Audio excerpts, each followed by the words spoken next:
Oh no! They don't get it. It's okay. We get it. I was like, yes, Lord, come on with the cancellations. Ooh, we going in it. Now just kidding. I don't know if you know this, but I'm black. Am I good? He's with the best of them, and he's one of my favorite men to emphasize. that entrance sounds like much more than who I actually am. Hey y'all, today is the season 2 finale of the Level Up with Coach K podcast. On this episode, I'm sitting down with the Blacks. They are co-authors of the book Redefining Normal. They are co-founders of Redefining Normal Company, and they own many other things. Alexis Black is a recent graduate from WMU with dual degrees in entrepreneurship and global and international studies with minors in nonprofit leadership and political science. Alexis is a serial entrepreneur, best-selling author, and speaker. Alexis published a best-selling book titled Redefining Normal: How Two Foster Kids Beat the Odds and Discovered Healing, Happiness, and Love with her husband, Justin Black. Now she operates 3 companies: Redefining Normal, Rose, Rising Above Societal Expectations, Empowerment Group, and The Scholarship Expert. She hopes to encourage others to heal while breaking generational patterns to live a life worth living. Now, Justin Black is a recent graduate of Western Michigan University as well, where he studied public relations and African studies. He started Rising Over Societal Expectation, Rose Empowerment Group, with a vision to close the information gap for today's generation of Black and Brown youth after his experience as a Black male in the foster care system. He has also developed policy recommendations while working with the National Black Child Development Institute, resulting in a publication titled The State of the Black Child Report Card, Washington State. Justin studied urban and community development as well as political and economic philosophy in countries such as Rwanda, Uganda, Senegal, and South Korea. He aspires to challenge and expand the ideologies of how to build prosperous communities through interdependence and entrepreneurship. Today, my guests of honor are Alexis and Justin Black.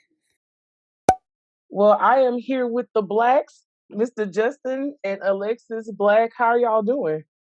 We're doing great. We're doing great. Happy to be on here. Happy to be on the podcast and be able to talk to you today. Yeah, thank you for having us.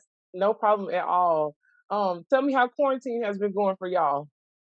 I mean, it don't feel like we're in quarantine no more. We're moving around a lot. Of course, we protecting ourselves, doing what we can. We actually just got vaccinated yesterday, so that was cool. But yeah, it don't feel like we quarantining anymore. I remember last year, I feel like we barely leave the house. We feel like there was zombies outside. Nobody wants to leave. Everybody was scared. So it don't feel like it's quarantine. It's locked down this much right now.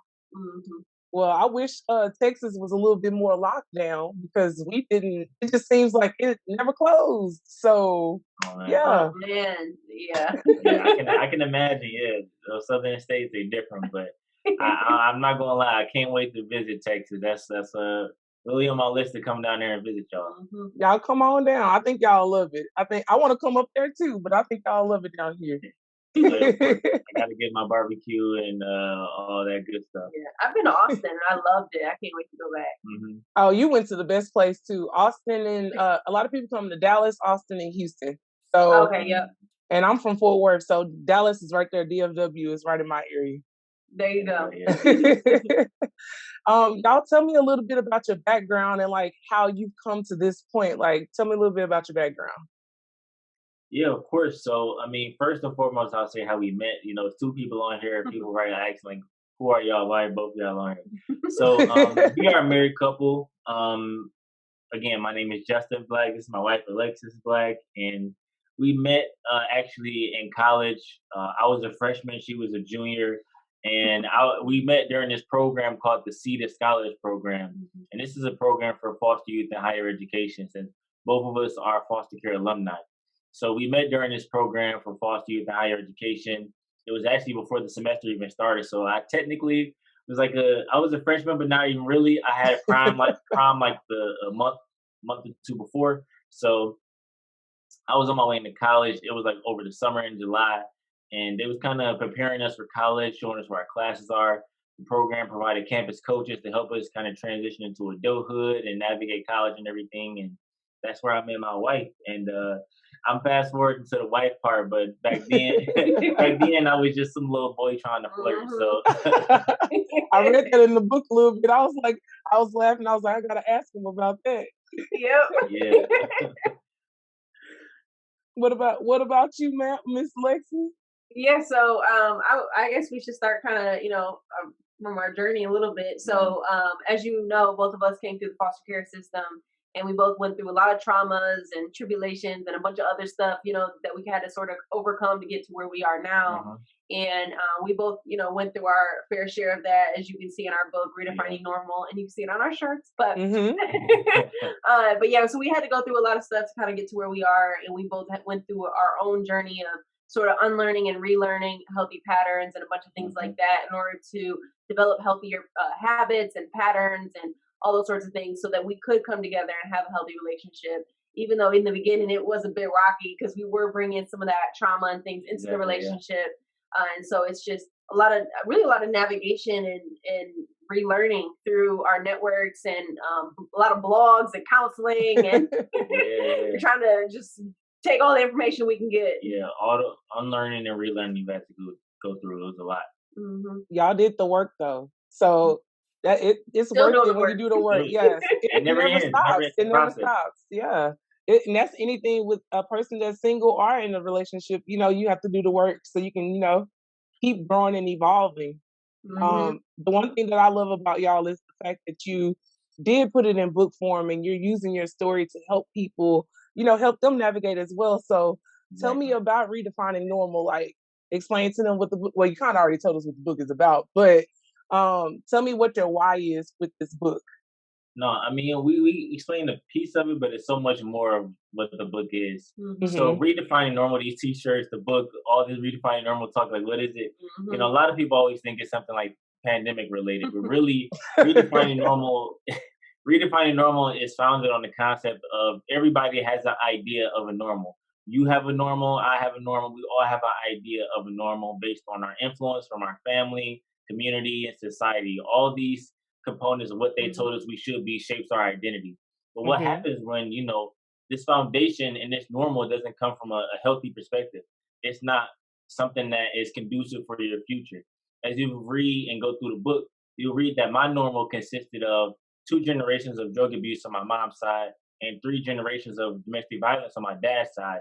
And she had generational patterns and things that she had to deal with her and her family as well.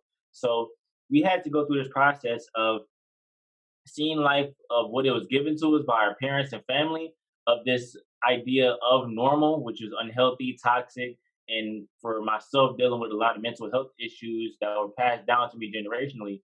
But then we go through the process, like we said, of unlearning and relearning and changing our normal, and the process of redefining our normal.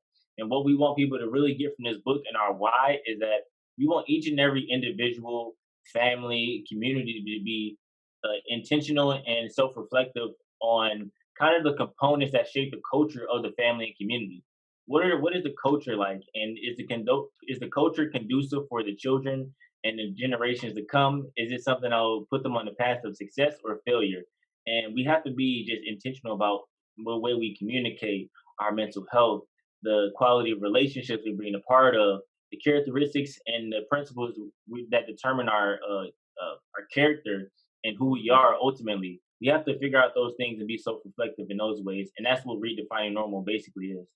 And we started the process actually of writing the book largely in part to people kind of speaking that into our lives of being authors and things like that. And I don't think that we would have been or gotten to where we are today without, individuals in our network, specifically our pastors and our mentors who said, you guys should be authors. Where's that book at? Where's that business at? And so just kind of planting that seed for us. And from that thought process, we're like, okay, well, if we're going to write a book, what's it going to be about? And Justin asked me, what do you talk about every day? And I said, relationships, because most of the people around me are in those unhealthy, toxic relationships and they don't even know it. And I was in an 8-year abusive relationship myself. And so I very much understand now like what are the red flags? What does it mean to be in a healthy relationship versus not? And so that's a conversation that we were trying to have. But then it turned into something a lot bigger than that, where it started into kind of a project for us to do together before we got married, because we wanted to get closer together. We had so many things kind of in front of us to kind of set us up for failure, like the divorce rate, then the fact that we have all this trauma, and being an interracial couples, like all these barriers sort of kind of set us up to fail. And so we're like, okay, how do we be proactive about this process? And so we started it through that lens. But then as we started writing, we're like, oh my goodness, this is so much bigger than us. And it's really about how are we going to impact other people? And that's why even our book is unique in a way that it's going between both of our narratives throughout the book. So it's sort of like a memoir and a nonfiction book together. So, and I love that. it's real different. I never read a book like that. So I'm proud of us, like that we thought of this and the way that we laid it out. So like the first half is more memoir, setting the foundation of who we are. And then the second half, where we get the turning point and breaking cycles, where it's really about how did we do that? How did we unlearn and relearn and go through that process to be able to come together? Because we wanted to show people that we had to go through individual journeys of healing and self-discovery before we could come together. And that's also a reason why we physically separated our chapters between each other. Yeah, that was, I love that, the way that you structured that, because it makes it practical, you know, and it makes it applicable. So if someone was to read your book, they would know that it's like, okay, well, I'm going to look more on Justin's side because I may understand where he came from because I went through that, or for your side. And I loved how you did that. And you said something major, it's bigger than us. Like, we always think that when we're doing things that it's like our dreams, you know? And when you're going through it, you start to realize that it's so much bigger than you. And that's how you know you're working in God's purpose too. And it's when you know it's bigger than you. One of our favorite sayings is really something that our pastors gave us, is that all our gifts and talents that are within us are really not even meant for us. They're meant for other people. So when we feel that people have like 10 books inside of them. So when they hold in those talents, those gifts and abilities, you're really being selfish, because there's so many people out there who need to hear your story, who need to receive your presence, receive like the things you have to offer the world, those books, those products, and so many other things that people need to receive. That if you hold that within yourself, you're being selfish. And one of our favorite quotes is that we're like trees that grow into like full trees and produce fruit. And our fruit is meant for the world to eat from. So we need to be productive and proactive about producing that fruit so the world can eat from our fruit and everything. That's good. Like, I read the scripture. That's all right. I read this scripture every morning, Jeremiah 17:7-8. And it's basically saying the same thing you just said. It's like, you want to be a tree with deep roots that doesn't like, you know, change whenever you hit a drought or have some type of time that you have to wait. Like, it's important to know that you are a tree and you're supposed to bear fruit, especially if you're a child of God. You're supposed to. So I mean, God's first instructions to us was like, be fruitful and multiply. People think that it's just about having sex and kids and everything. But if you put that even in the individual sense, like God put a gift in all of us, and you can read that in scripture too, about God saying, I gave this one person 3 gifts, this person 2 gifts, and this person 1 gift. And the person who had the 1 gift, who buried it and didn't use it, he was punished. He was he was stripped of that gift and he was punished. So God gave us those gifts and abilities. He gave us the ability to dominate and replenish the earth. And he told us to be fruitful and multiply. So if we're not being fruitful, if we're not multiplying, if we're not giving the world all of our gifts, our talents and abilities, then we're not doing God's purpose ultimately. And that's really what I feel like our goal is. Absolutely. We can't hide those gifts. I heard you mention a little bit about your pastors and your mentors and things like that. So could y'all tell me what are 5 non-negotiables when it comes to the people that are in your circle, the people that you keep around you? That's a great question. We haven't been asked that. I love that. I love that. And I think really like an exercise that we do in our presentations is for the youth to figure out 3 to 5 principles of what makes them who they are. And then to analyze the people that you surround yourself with, and do they fit those characteristics or those principles that you set for yourself. And if not, you should probably reassess, leave, set boundaries, whatever you need to do, cut ties, I don't know. And so I think for us, in the way that we sort of live our lives and the way that we see leadership, is being transparent, vulnerable, having integrity. And I would say most of the people we surround ourselves with have faith in whatever form it is. It doesn't mean that they have to be Christians, but you have faith that you believe in. There's hope there. What's another one? I mean, I always try to surround myself with optimistic people. I think one of the things that we tell youth is to surround yourself with people who reflect who you are, but also be self-aware of your weaknesses and areas of growth, and surround yourself with people who will hold you accountable. So one thing I always try to do is I'm just being honest with myself. Sometimes I can be pessimistic about situations. I'm a huge snowball type of person, and I always give this example of when I was in college. You know, if I failed an exam, like I'll be like, "Oh man, I failed an exam. I'm about to fail this class. I'm about to drop out of college. I'm about to be homeless," and it just all go downhill. But thankfully, I had mentors. I had Alexis. I had my campus coach who told me like, "Pump the brakes, calm down. It's one exam." They'll like kind of go through things detail by detail and say, all right, how much did you study for this? You need to take a different approach. And it just people to help me break things down. And so I think that's really what I try to do. Be aware of my areas of weakness and my areas of growth and try to see who feels that area of growth. So if I want to be more disciplined and consistent in my life, try to surround myself with people who are more disciplined and consistent so they can rub off on me. And one of Alexis' favorite quotes is that, you know, you're an average of the 5 people you surround yourself with. So I try to surround myself with people who are disciplined and consistent, who has, I mean, I don't need all my friends and circle of people around me to be spiritual and be Christians, but I do have to have my spiritual OG, you know, with me, whether it's a pastor or someone who has like a couple decades in the game of practicing true faith. And it's just things like that I need around me. People I think the biggest thing is people who have exercised their faith in a way that they can show me how to do the same. Exactly. I can agree with all of that. Sometimes we do need people to peel those layers back because we're blinded, you know, at times, especially when it's something you really want. You know, if it's something that you're really striving towards, it causes you to be a little blinded at times. So it's okay. Yeah. I'm glad you self-aware about that and you know that. So you got a partner that's gonna help you. Yeah. She'll straighten me up in a second. Like for real, man. She be on me, I'm telling you. That's a good thing though. That's good.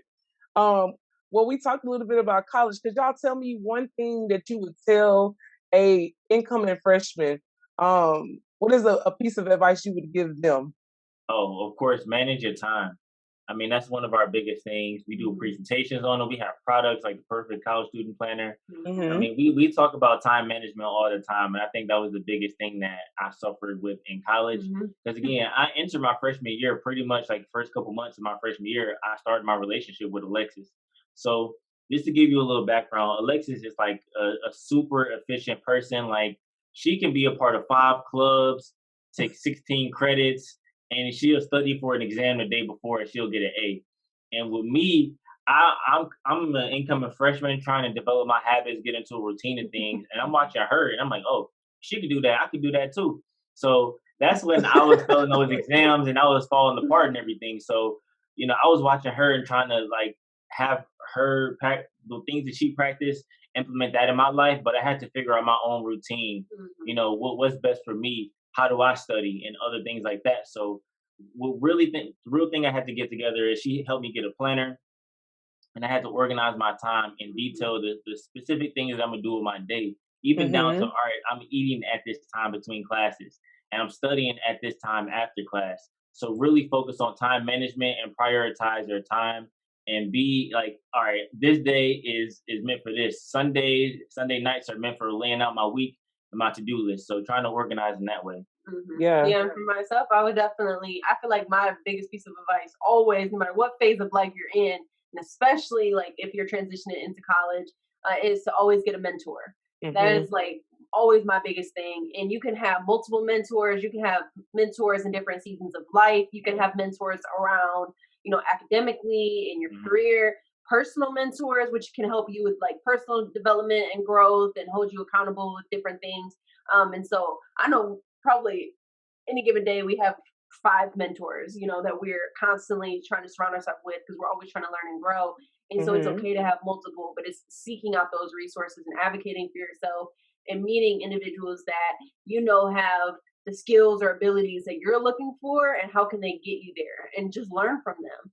And these are great connections that you can also leverage moving forward. Like, we wouldn't have been as successful as we are with our book and selling over 5,000 copies and all these things, like, if we didn't have that network that we've accumulated throughout the years, because we've nourished that. And so as you nourish those relationships, the mentors are so critical.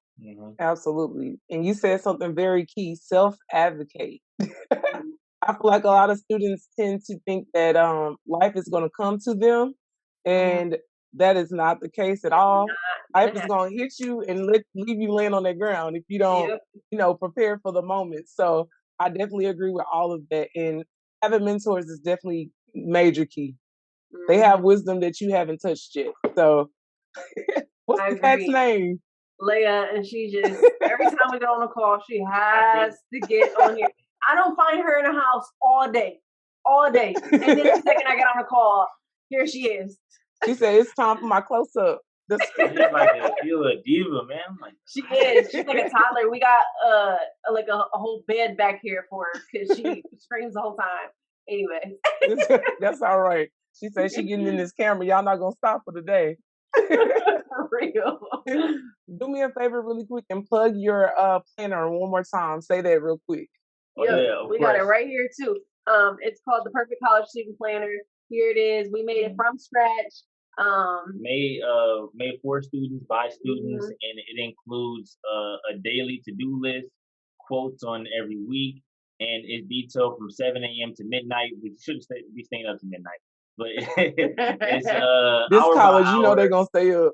Yeah, I mean it's like that sometimes. Some seasons of life are like that, but it's detailed from 7 a.m. to midnight, and it's something that we needed throughout college. So we didn't have that in college, like a planner this detailed. So we wanted to make that for other students to take advantage of. Yeah, it's available on our website, thescholarshipexpert.com. There you go. Had to make sure y'all plug that real quick. No problem at all. It's about that too. You want to make sure you get everything out there. So tell me a little bit about what else you're working on. Like what's coming up next? A lot. Yeah. Who's not working on? I know. Like, we just launched our podcast, which you can see it right there, the Rose from Concrete podcast. We have a workbook that's more of a companion guide for the book Redefining Normal, and we have our audiobook coming out. Yeah. So it's like a lot all at once. It feels like it's all at once. Yeah. But it's all good stuff. We got new merchandise coming out. Like, we have our shirts and everything on our website at redefiningnormal.com, and just constantly thinking of, new products and services that we can support other people. We do a lot of presentations, speaking engagements, keynotes, stuff like that. So really just finding every way that we can to serve and support others. Yeah, I mean, we've done really what a lot of entrepreneurs don't really think about is just doing presentations around your product.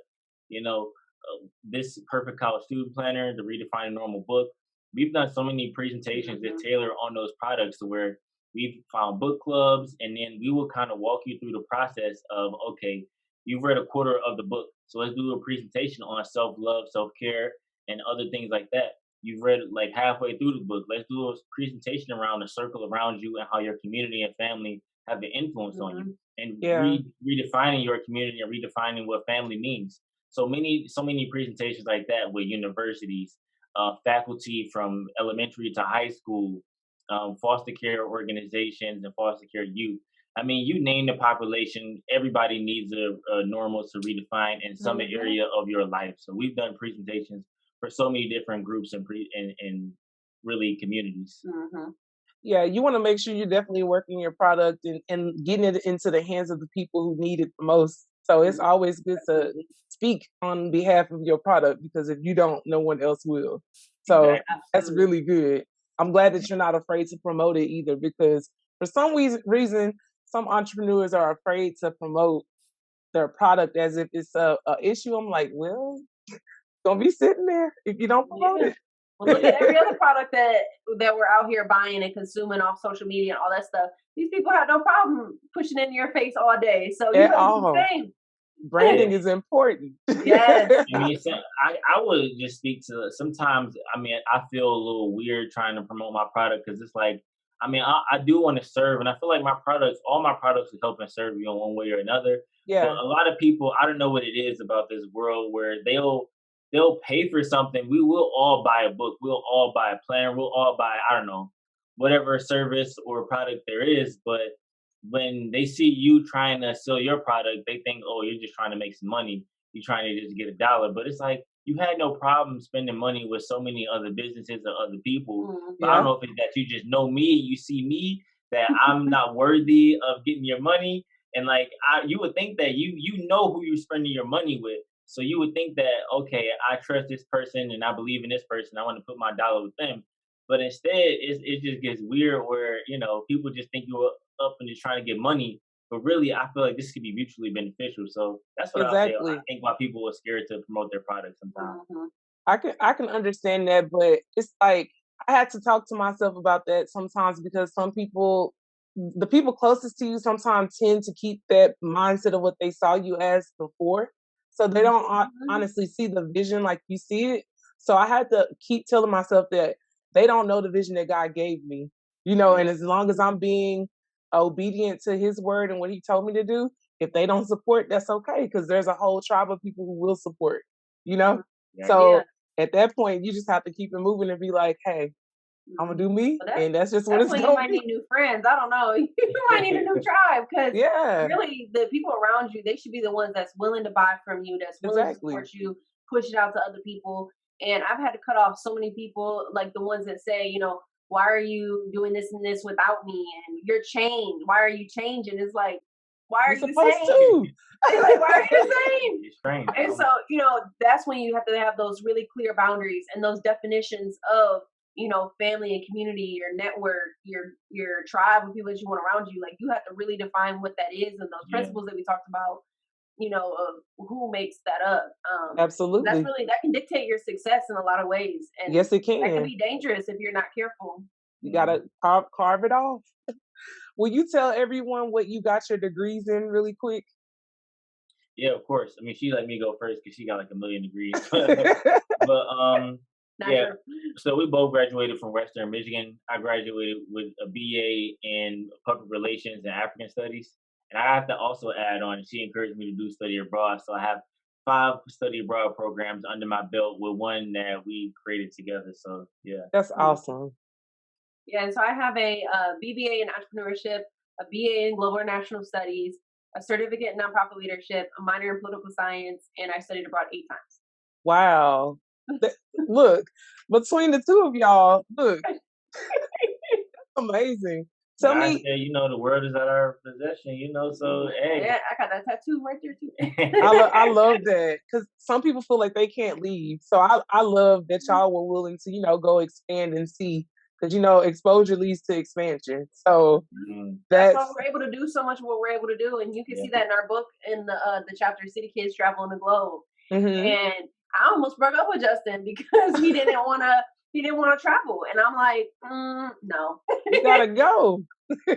Like that wasn't gonna work for me. I went through, that abusive relationship and I set expectations now. Like I didn't have expectations then, but I have expectations now.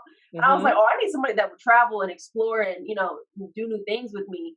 And, then he got the travel bug and look where he's at now. Can y'all tell me one thing that you learned about yourself from traveling? Like what did it teach you about you? Oh man, That's a good question.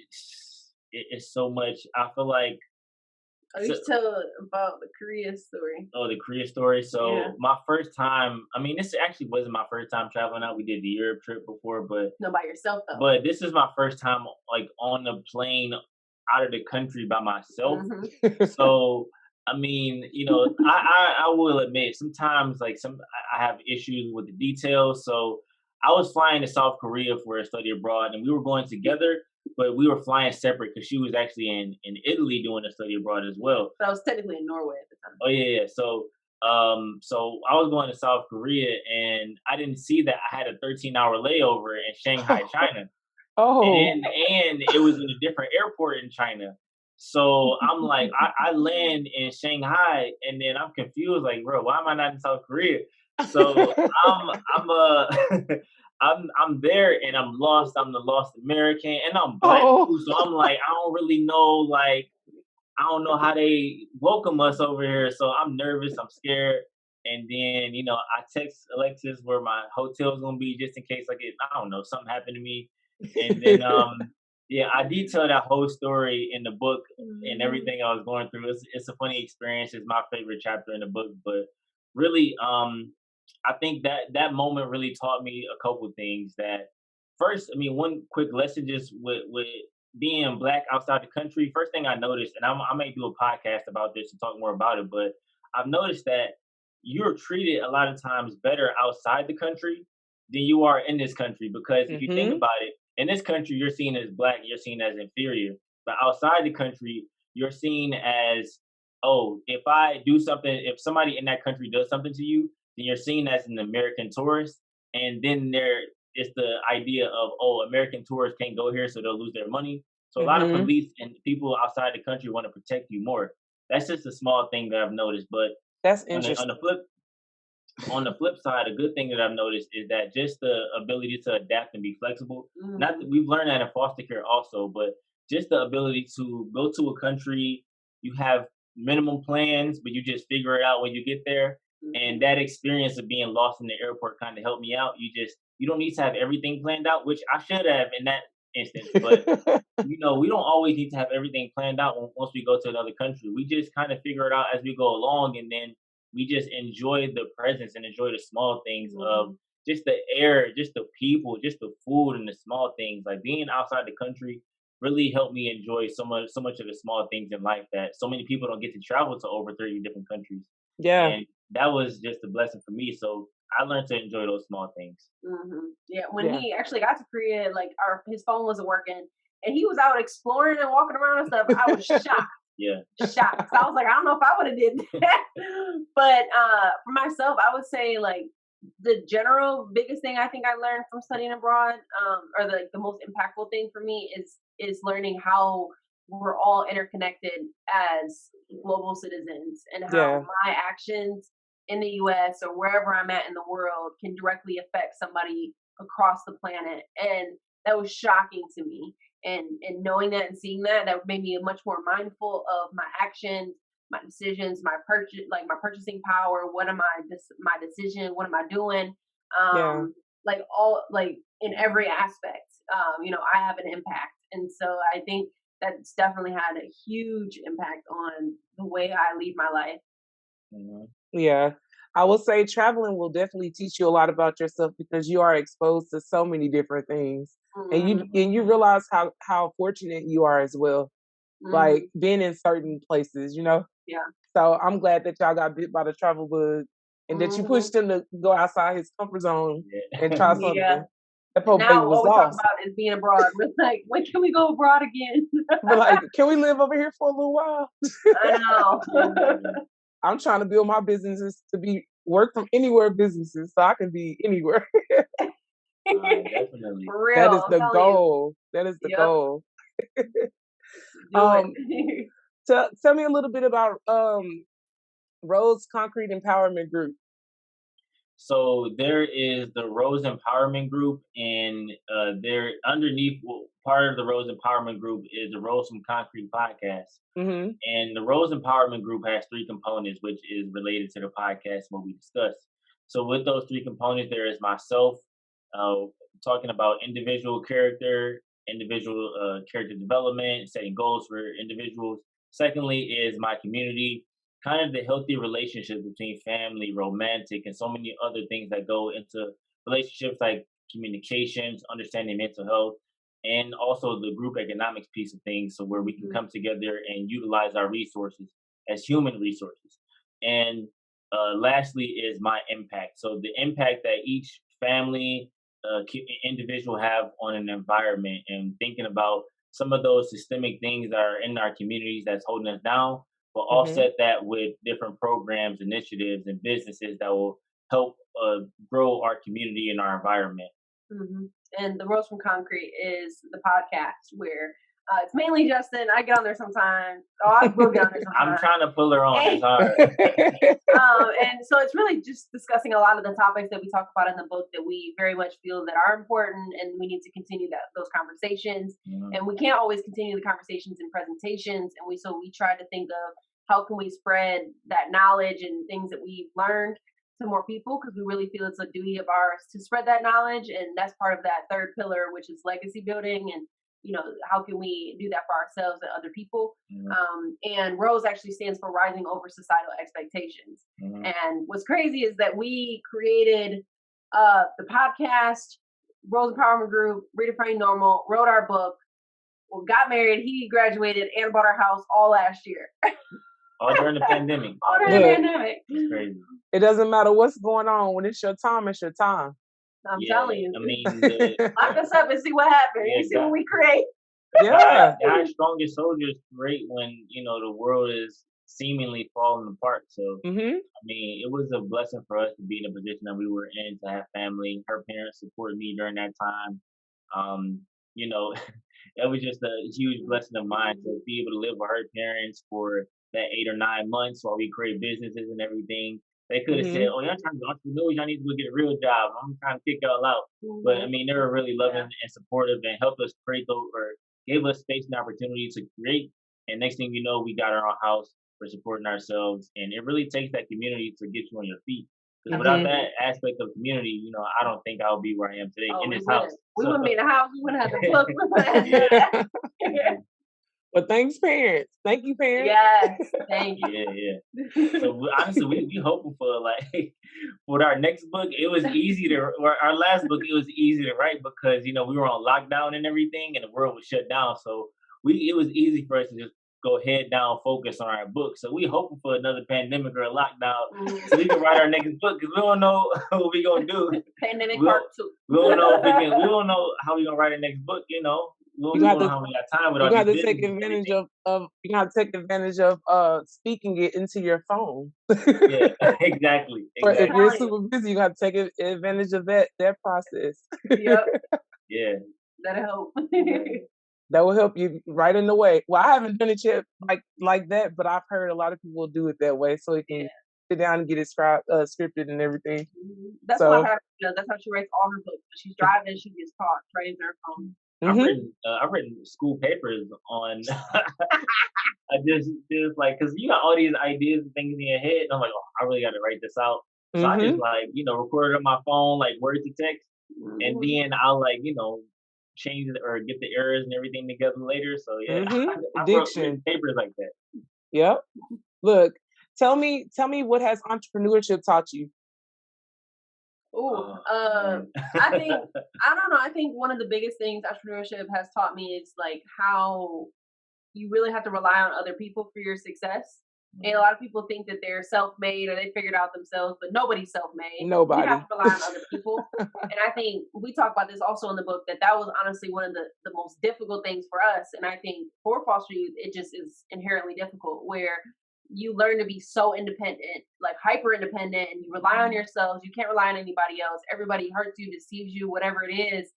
And it's but for all those people that have hurt you, there's the same amount or more that are willing to be in your corner and support you. And because we really nourish those relationships through college, and even for me, some from middle school, I'm really out here trying to continue to maintain those relationships with good people. And that's really how we got to where we are today, is because of those maintained relationships.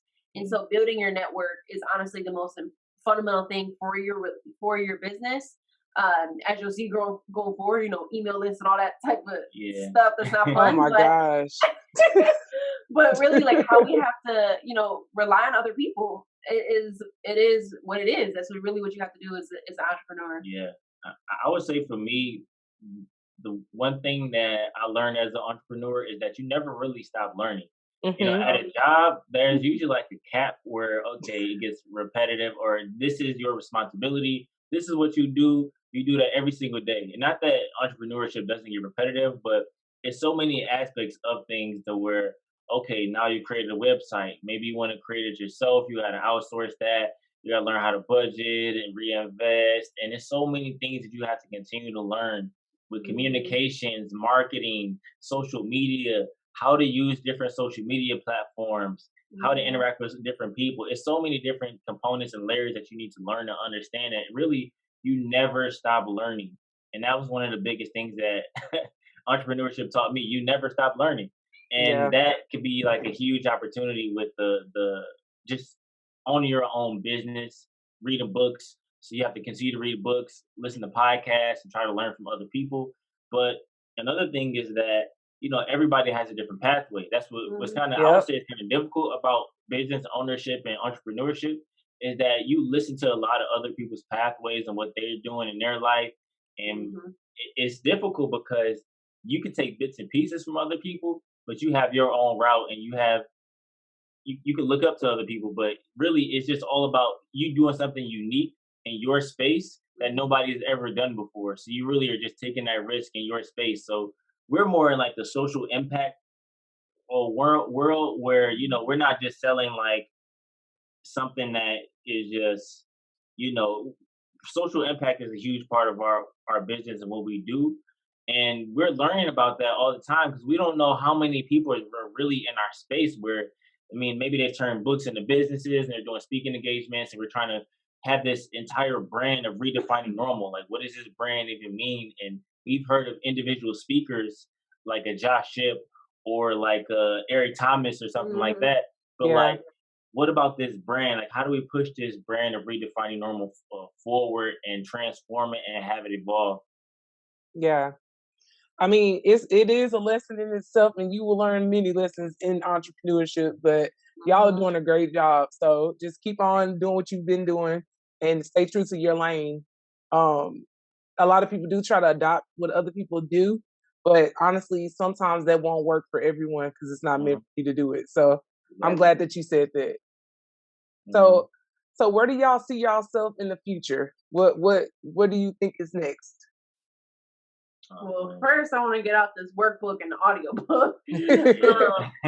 But I mean, we're applying to grad schools next year, so that's potentially in the future. We're both applying for MBA programs to continue learning. You know, there's always a learning opportunity. So how can we really just continue building and growing and creating that network, which is super important that I just talked about. But so I would say like grad school, and yeah, just continuing building our companies. And I mean, this is how much we've created and built in 1 year. So I mean, and we weren't anticipating any of this stuff in 2019. So who knows what next year or within 5 years is going to hold. It's hard to make that sort of plan because we're just constantly thinking, how can we be innovative every single day? And every single day is different. And like even collaborations come up where we didn't even expect it. People reaching out to us, and even our biggest partnerships, collaborations, and even presentations and things, they've all come to us. We haven't come to them. And so it's, I just feel, you know, highly blessed that that's a part of it. But it's just continue really doing the work that we're doing right now and seeing where that leads us. Okay. You know, you heard the saying, God, you know, we man make plans, but God laughs at it. So that's true. God, really. That's absolutely true. And my last question is, if you knew then what you know now, would you change anything?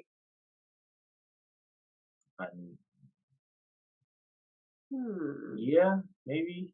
I think I'm wondering if I would have maybe, I don't know, not cared about certain things that I cared about in college and focus more on like developing healthier habits like that I'm trying to develop now, which is really, really, really, really difficult. Like trying to own and operate several companies and trying to develop those like healthy habits right now. It's really hard. And I really wish that I could have developed those a bit more in college rather than now. So I think that's probably one of the biggest things. Outside of that, like I don't know if I would change anything. Like I'm super proud of us and what we're doing, and we have a team of 13 interns since October. So you know that goes into us trying to pass down that knowledge that we've learned onto other people and building up that foundation. And so I don't know if I would really change anything. Yeah. I mean, for me, I would. I don't know. It's kind of difficult, but I don't want to give you the cookie cutter. You know, I have no regrets. But if it's true, it's okay. It is. I wish. I mean, one of the things in the book that we detail is our mistakes and our shortcomings, where we've gone wrong, and even where we've hurt other people. Like, I'm open and honest about where I've hurt other people, where I could have done things better in my life. And I wish I didn't have to do that to get to this point. But I see it in a way that, everything comes full circle, because during these presentations where I'm open and honest and transparent with people about my experiences, people don't expect that. Like, wow, he's really talking about that. And people read the book and say, yeah, at these moments in time, we didn't really like you. When we read about these parts or these things in the book, and to be honest with you, I didn't really like myself at those times. But I see it now as a way of sharing my story, telling my testimony, and really inspire other young men, other Black people, other people who've gone through the foster care system, to really say, like, okay, this is what I've experienced. And even though society may say you should be ashamed, you should, cancel for the rest of your life because of a mistake or something you've done wrong, I'm open and honest about it and saying, like, listen, this is who society says you should be. This is the mistakes you've made, but this is how you can learn from it. So, and on one hand, I wish I could have done things better. On the other hand, I use those mistakes to teach other people. So, well, actually, one thing I was thinking is, I think I would stop trying to stretch myself too thin all the time. Yes. And we both learn to say no. Learn to say no. That is a huge problem. Of like, I don't know if it's overcompensating or if we're just, I don't know why we do it, and we're constantly like stressed out and overwhelmed. Whereas I work better under pressure and like sort of stressed out, but I have a peak where it's like if I reset, I shut down. I'm like, I'm done for the day. Like, I can't process anything else. And lately, it's gotten to that point a couple more times than I'm used to. But I think for the both of us, it's working on a better balance. I would definitely say that. Yeah, I mean, life is all about balance. So any way we can learn more balance, I'm all for it. Yeah, absolutely. And that's something you definitely will need as an entrepreneur. You got to say no to a couple of things. So yeah, definitely.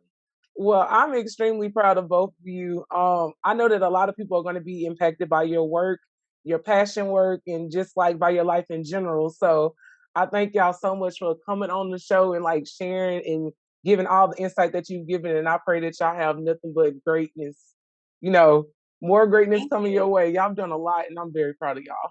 We're proud of you too. Look at what you're doing. Thank you so much. I mean, this is just an amazing platform. So thank you for bringing us on. And we just can't thank you enough for all your love and support, just having us on here to talk and share our story. That means a lot. No problem at all. In my Chick-fil-A voice, my pleasure. Well, y'all have a good one, and I will talk to y'all soon. Thank you. You. All right, bye. Bye.